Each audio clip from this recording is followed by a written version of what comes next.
തേവലക്കര ഗ്രാമപഞ്ചായത്തിൽ വികസന സെമിനാർ സംഘടിപ്പിച്ചു. വാർഷിക പദ്ധതി രൂപീകരണവുമായി ബന്ധപ്പെട്ടാണ് വികസന സെമിനാർ സംഘടിപ്പിച്ചത്. വാർഷിക പദ്ധതി രൂപീകരണവുമായി ബന്ധപ്പെട്ടാണ് തേവലക്കര ഗ്രാമപഞ്ചായത്തിൽ വികസന സെമിനാർ സംഘടിപ്പിച്ചത്. NK പ്രേമചന്ദ്രൻ MP സെമിനാർ ഉദ്ഘാടനം ചെയ്തു.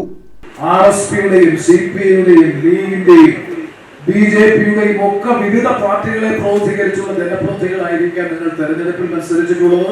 പാർട്ടിയുടെ ചിഹ്നത്തിലും സ്വതന്ത്ര ചിഹ്നത്തിലും മത്സരിച്ചിട്ടുള്ളവരുണ്ടാകാം.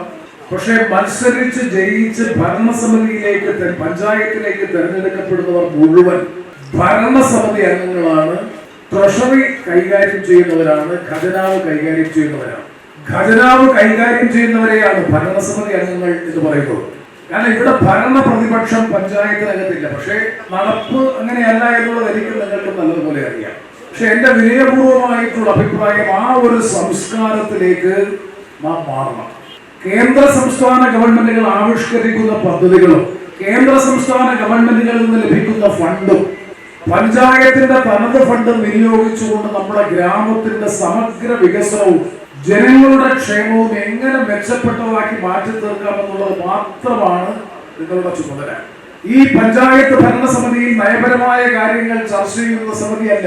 നാടിന്റെ വിദ്യാഭ്യാസ നയം എന്തായിരിക്കണം, വ്യാവസായിക നയം എന്തായിരിക്കണം, ഇത്തരം കാര്യങ്ങൾ ചർച്ച ചെയ്യുന്ന വേദിയല്ല സത്യം. ഡോക്ടർ സുജിത്ത് വിജയൻപിള്ള MLA മുഖ്യപ്രഭാഷണം നടത്തി.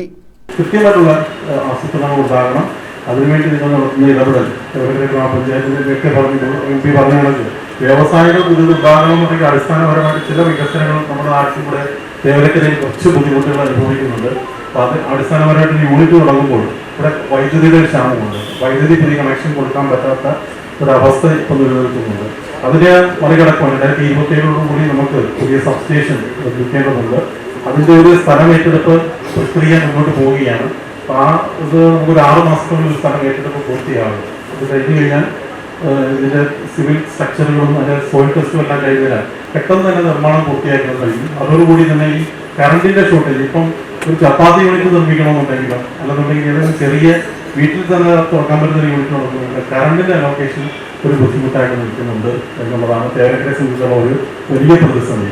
അപ്പൊ ഇങ്ങനെയുള്ള ചെറുതും വലുതുമായിട്ടുള്ള യൂണിറ്റുകൾ, അതുപോലെ കാർഷിക മേഖലയിൽ അധിഷ്ഠിതമായിട്ടുള്ള അത്യാവശ്യം കൃഷി നടക്കുന്ന ഒരു പഞ്ചായത്ത് തേവലക്കര മാത്രമേ ഉള്ളൂ. നമ്മുടെ കൈപ്പുഴ പാടശേഖരത്തിൽ ഒരു 60 ഹെക്ടറിൽ കഴിഞ്ഞ 5 വർഷമായിട്ട് കൃഷി നടക്കുന്നുണ്ട്. അപ്പൊ അത് കൂടുതൽ 120ഓളം ഹെക്ടറുകളിലേക്ക് അത് വ്യാപിക്കാൻ പറ്റും. അതിന് നമ്മളവരെ പ്രോത്സാഹിപ്പിക്കണം. പഞ്ചായത്തിൽ നിന്നുള്ള പരമാവധി പ്രോത്സാഹനം വികസനത്തിനാണ് എനിക്ക് പ്രധാനമായിട്ടും പറയാനുള്ളത്. തേവലക്കര ഗ്രാമപഞ്ചായത്ത് പ്രസിഡന്റ് അനിൽ S അധ്യക്ഷത വഹിച്ചു. വൈസ് പ്രസിഡന്റ് ഷേർലി ജേക്കബ് സ്വാഗതം പറഞ്ഞു. ബ്ലോക്ക് പഞ്ചായത്ത് പ്രസിഡന്റ് ഷംല നൌഷാദ് പദ്ധതി രേഖാപ്രകാശനം നിർവഹിച്ചു. വികസനകാര്യ സ്റ്റാൻഡിംഗ് കമ്മിറ്റി ചെയർപേഴ്സൺ ബിസ്മി അനസ് പദ്ധതി റിപ്പോർട്ട് അവതരിപ്പിച്ചു. ഷഹുബാനത്ത്, പാലക്കൽ ഗോപൻ, ബുഷ്ര S, അപർണ ജയകുമാർ, ജോയ്മോൻ അരുനെല്ലൂർ, അഡ്വക്കേറ്റ് റിയാസ് ഖാൻ, ആസൂത്രണ സമിതി അംഗങ്ങൾ, ഗ്രാമപഞ്ചായത്ത് അംഗങ്ങൾ, ഉദ്യോഗസ്ഥർ, CDS ഭാരവാഹികൾ തുടങ്ങിയവർ പങ്കെടുത്തു. News bureau, Chavara.